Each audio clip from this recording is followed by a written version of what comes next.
续来到宜兰的太平山，零下1度。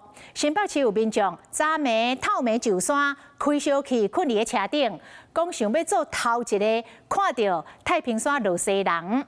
也有专工为高雄走来太平山的游客，这大人囡仔规身躯包甲目睭睭。 一片雾茫茫的景象哦，而现在呢，一样是只有0度或者是1度左右。当地的游客呢，当然也需要穿得非常的保暖。像我们现在旁边呢，就坐了一群非常热情的游客，耶！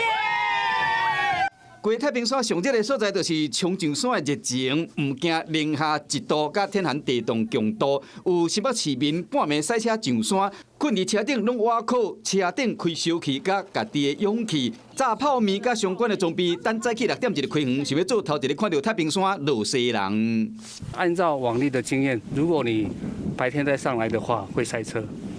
那晚上再等的话，就可以第一个入园。如果有幸看到下雪的话，就可以看到初雪，很漂亮。没有下雪，会不会心里有点？没关系，加油，下次再来。廖乡亲带3岁囡仔，专门为高雄上北去太平山，有一种冷，唔是干那老母感觉会冷尔。这个囡仔包括干那看到目睭尔。你今天会冷吗？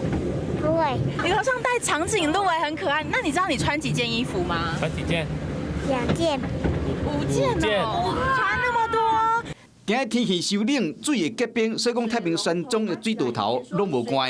所以他们都会挂起这个牌，在晚上的时候呢，不要把水龙头关起来。就是水管哈，它会结冰，然后所以会爆裂掉。想要就是袂使干那靠一时的冲动。